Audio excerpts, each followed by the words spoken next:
Okay, we're gonna do today, which is Saturday, February 7th, collective tarot reading for Abandoned Magic. I'm gonna shuffle up a few times and then we're gonna just pull a couple cards, see what they say. If you are interested in tarot, we are doing a tarot class tonight at 5:30 at the shop, which is in Uptown Aberdeen. Tickets are $10. You can pay here. You don't have to pay ahead of time. And we're going to talk about tarot. I'm going to answer people's questions. We're going to go through all the info that I have prepared, and we're just going to hang out and talk tarot. Because if there's anything I love repetitively that I never get tired of, it's nerding out about tarot. So keep that in mind if you've been watching these and you're like, man, I really would like to start reading tarot for myself. Step 1, find a deck that you like. Step 2, start using it. Step 3, if you really want someone to help you get over the, I don't know if I can do this part, come see me. But really, all you need is step 1 and step 2.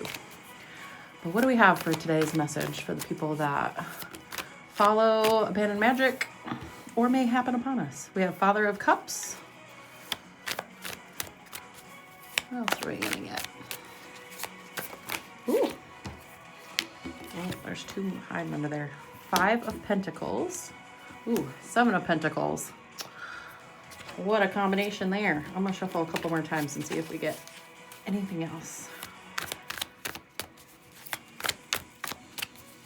No death card so far. I would have laughed really hard if we would have pulled that out. And that is the 9 of Pentacles, the 9 of Wands. So what we're going to do with this, we have a court card to start off with. This is our cup suit, so all about emotions. And then we have a heck of a lot of pentacles here, which means a lot to do with our sense of abundance, our sense of being grounded, safe, and secure with where we're at. At the end here, we have a Wands card, which is about what kind of lights us up, what we feel passionate about, what makes us feel creative, inspired, that sort of thing. We're going to talk about them all in a row here. Father of Cups in a traditional Rider-Waite-Smith deck would be like the King of Cups. This is about leaning into everything emotional and how we handle all of the emotions. Not only do we need to work on how we handle our emotions ourselves, it's best to work on having such a good grip of the point of emotions, what we do with them, how we use them, how we express them, how we release them, that we not only naturally take care of ourselves emotionally, but are able to take care of our immediate family, able to help take care of our community at large, and really lean into that emotional fulfillment and stability for our entire community, not just ourselves. So we love the King of Cups. Here we have 5 of Pentacles.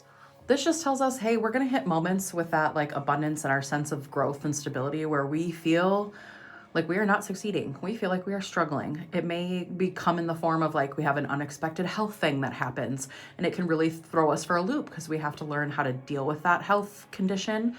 Obviously, where we live, healthcare, well, it's not even where we live, but in the United States, healthcare is not cheap, even if you have insurance. I am very much paying on my surgery from months ago, and I'll be paying on it for a few years, and I had really good insurance. So 5 of Pentacles is not to tell us hey, shit feels really icky right now. 5 of Pentacles is to remind us that those moments are fleeting.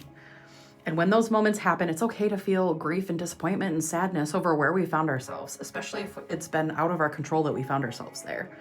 Even if it's in our control, it still sucks. It sucks to not feel grounded. It sucks to not feel safe and secure. It sucks to run through things where we're we're going to pay our bills. Are we going to have a roof over our head? Are we going to have food on our table? That sucks. The point of that is that it's fleeting, and what we can focus on in that moment is what's in our control. What is one thing we can do that will immediately help us feel a little more safe, a little more grounded, and a little more taken care of physically. And then we have to do that. 7 of Pentacles just kind of doubles down on this energy. Even when we hit moments where we're not sure what's going on with our growth, with our stability, we're not sure what's going on with our abundance, we may be wondering, are we going to pay the bills? Or are we not going to pay the bills? Whatever that uncertainty with abundance or stability is for you, again, those moments don't last forever. They feel like they're going to, but they don't. With the 7 of Pentacles, though, this is hey, we have to take action. We need to do something, even if it's a small little thing, to improve how we're feeling about it. This one is very much Now is not a time to make a lot of big decisions. Now is not a time to take a lot of big actions. We kind of have to wait for things to shift to where we have a better idea. It's when we really don't know. When we're sitting in uncertainty, that's not our best time to make decisions. We kind of have to wait for those glimpses of clarity or those moments of inspiration where we're like, oh, what if I do that? And then we have to take action and do those things. So this is kind of like learning to be uncomfortable and learning to get through those ebbs and flows with abundance and our sense of stability. When we follow this up with 9 of Pentacles, that's a beautiful card. That's saying, hey, when shit hits the fan up here, what can we focus on, or what can we do to help us feel better, even if shit hit the fan due to things not in our control? 9 of Pentacles, you need to always make sure you have that safe, sacred space at home to unload in, to go back to and to recover in. 9 of Pentacles is all about carving out a healthy, sacred, safe home. And what I tell people is it doesn't even have to be like, your whole home doesn't have to be a place where you go to and you're just like, I instantly feel better, because sometimes things in our home stress us out. Have a designated space in your home that is your like spiritual, sacred space for you to go to when shit gets rough. And treat that space with respect, treat that space with like sovereignty, and use that space when you need it. But have a designated space where you can go to do like any sort of rituals that you do, or meditation, or whatever your spiritual practices look like. Have a space in your home that you carve out as your safe space, and maintain that with the sacredness that it deserves. Follow it up with by 9 of Wands. How do we achieve all these things? How do we get to all these end goals that we're talking about, where we start to feel better? We feel more grounded, more safe and secure. We feel like we're really emotionally capable of not only helping ourselves, but everyone else with the hard shit. 9 of Wands is we do it one step at a time. We don't focus on, oh my God, there's the top. I want to just jump. I'm going to skip these 6 steps to get to the top. 9 of Wands is we're going to put our head down and we're going to lift our foot. We're going to take one step at a time. One step at a time. We don't have to leap to be successful. We just have to have some sort of motion. Forward motion is best, but a lot of times forward motion is going to come with a step back. It's fine. It's the process. It's the putting our head down and doing the process and doing the work that ultimately gets us to our endpoint. And a lot of times when we reach our endpoint, guess what? We're starting all over. We're wrapping things up, learning some lessons, and we're moving into the next cycle of things.